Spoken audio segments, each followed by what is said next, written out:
Hello, History Through Film. This is Miss Corey. Welcome to U2L5 Intro to the AAGPBL. Your job for this slideshow or Edpuzzle video is that any question that is in blue text is going to be a question I want you to answer directly on the Edpuzzle video. Learning goals. Students will be able to summarize the history and impact of the AAGPBL on American society. The AAGPBL, you're probably like, what the heck does that mean? So, it's an abbreviation. It stands for the All American Girls Professional Baseball League. So, here's a question for you. Do you know anything about the AAGPBL? Or do you know anything about women in baseball? Honestly, I didn't know anything about either of these things until I started researching for this unit. So, if you don't know anything, that's totally okay. Just say, I don't know, or something in the Edpuzzle. All right, World War II and baseball. So we learned about World War II in U2L2 and U2L3. So name two things you learned or know about World War II. There's a lot to talk about with World War II. So in World War II time period, men with non-essential jobs to the war effort were drafted into the military, and this included professional athletes. Baseball was a huge source of entertainment. So in the 1940s, there weren't any TVs that didn't really become popular until like the 50s and 60s. Also, there was not any internet that did not become popular until like the 90s. People would be entertained via movies, concerts, radio, and of course, live sporting events. So, with pro athletes away, pro teams weren't making any money. And this really upset Philip Wrigley, who is this dude right here. So, he owned a chewing gum manufacturer. So, Wrigley Chewing Gum, you can still buy it today. And he was also the owner of the Chicago Cubs, hence why the field is named Wrigley Field. So, since he wasn't making any money from his baseball team, what do you think he did to solve that problem? And take your best guess. Just no, I don't knows or Googling. Just try your best educated guess. All right, yeah, if you paid attention at the beginning, you probably could kind of see where this may be going. So in 1943, Wrigley sponsored and formed a women's softball league. It wasn't quite the baseball league yet, but it wasn't necessarily softball either. It was kind of like a weird hybrid between softball and baseball. For example, they didn't use like the big softball like we see now. Instead, they used like more of a baseball size ball. But they also didn't necessarily pitch underhand. They kind of like did a sidearm pitch. So it wasn't quite baseball and it wasn't quite softball either. It was something kind of weird in between. And it was called the All American Girls Softball League. 300 women from across the US and Canada came to try out. Only 60 were chosen to become full time players. And these ages range from 15 all the way into their upper 20s. So, next question for you. Look at this photo. What do you notice about the kind of players in the league?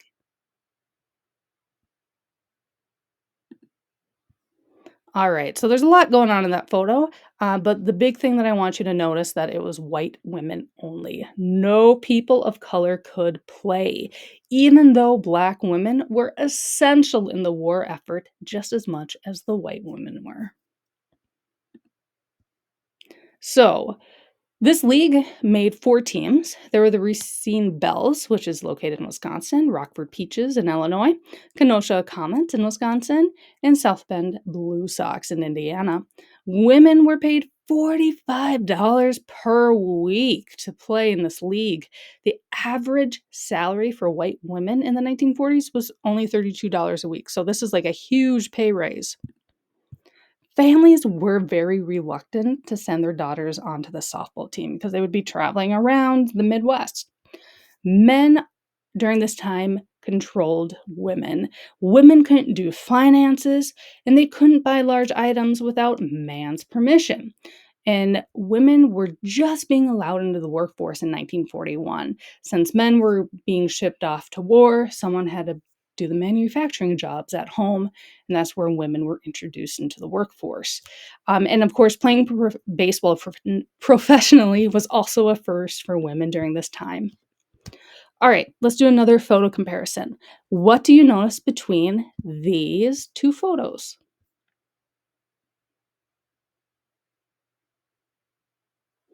Hopefully you notice their clothes. Of course, over here we have men and then women. So the men, you see that they have long pants with like socks at the bottom of their pants. They have long sleeves on. And then you have the women over here, right? And they're wearing skirts and short sleeves. And you can see that there is bare skin showing.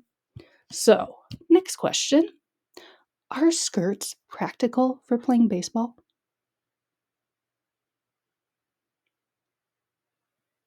Hopefully you said no. So here are some gifts that I put into the slideshow. Modern day baseball, but as you can see, like running and jumping and catching a ball and sliding into the base, those would be things that skirts wouldn't really work well with. So men had big concerns about women playing professional sports. Some men saw these women as unfeminine.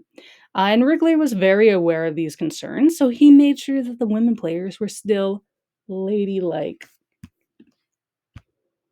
So, players' uniforms were dresses with shorts underneath. They also had a belt to highlight their feminine curves. They couldn't wear batting helmets because that was considered too masculine. So, I guess if, you got hit in the head with a baseball, that was just okay because helmets were too masculine. Skirts also left bare skin, as you can see right here in this picture, which means that sliding became very painful. You can look at her face. She does not look like she's having a great time sliding the base there. One of the players, this is a quote from Doris Sams, "Believe me, you haven't lived until you slid on skin." Ouch. They had to wear skirts because pants were considered too masculine. Also, women on their menstrual cycles still had to play, and these uniforms were very light colored, and so there'd often be blood stains on their uniform. Wrigley hired professional cosmetic women to come in and do their makeup as well. Players were forced to be educated in makeup tutorials.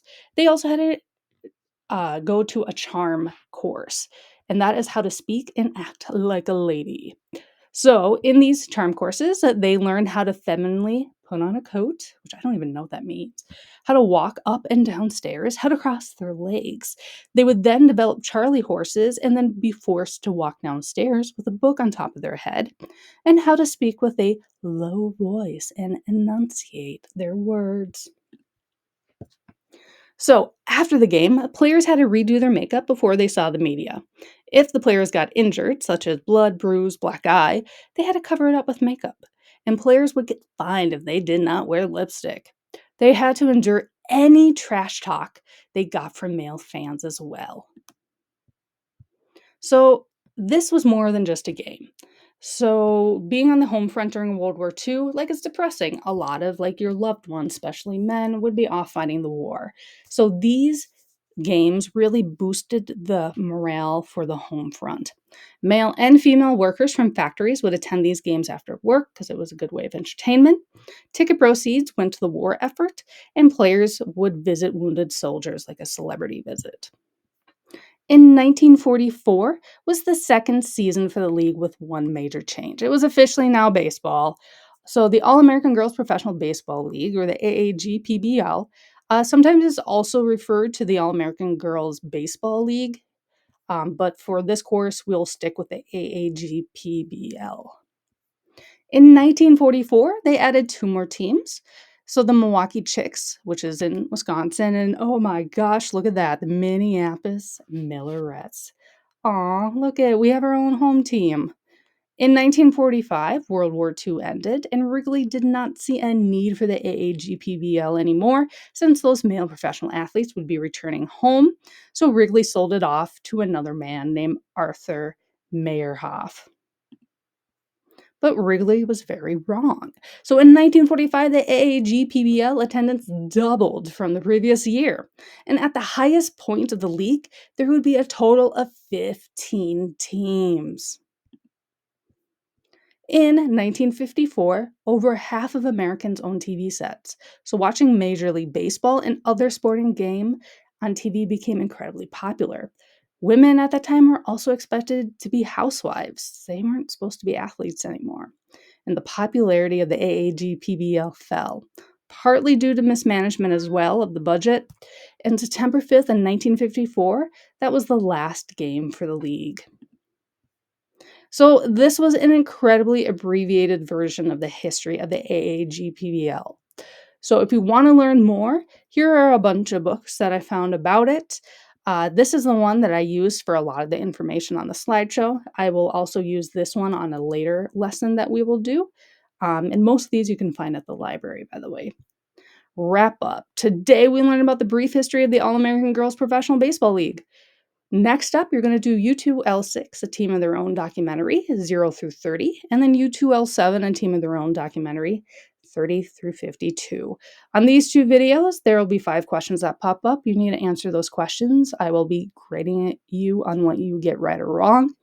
After that, you're going to do the AAGPBL primary source reading, which is out of this book right here. So this book is filled with interviews from the players who played in the league. Honestly, I could have chosen any of the interviews from this book. I just kind of chose one at random for you to read. And then you'll do the U2L9 baseball video choice. So that is where there are 4 videos. You just need to choose 2 of them to watch and answer the questions. And then you'll meet me back for the U2L10 intro to A League of Their Own, which is going to be just a quick video about me going through some of the characters in the movie. If you have any questions, please let me know. Thanks for watching. Bye.